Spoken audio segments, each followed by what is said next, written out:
আরে রাসেল ভাই, এরাম করে কেন? এর কি কোনো সমস্যা ভাই? এর কি মির্কিটা গেছে ভাই?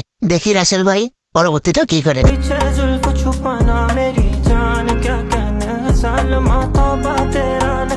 तेरा बाप यहाँ छोड़कर गया था कि तेरी माँ?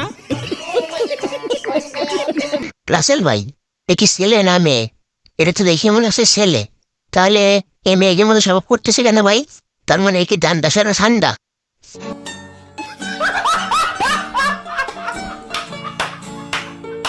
আর ভাই আর কাদিক লক্ষ্য করেছেন ভাই, দাঁতের যে অবস্থা, ওই দাঁতের চেয়ে বানরের দাঁত আরো পরিষ্কার।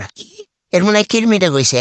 মানুষের তো কিরমির পিছনে হয়, আর এর কিডমিটা গইছে মাথায়। তা এখনো সময় আছে, তুমি ভালো হয়ে যাও, নাহলে তোমার কিডমিটাও একদম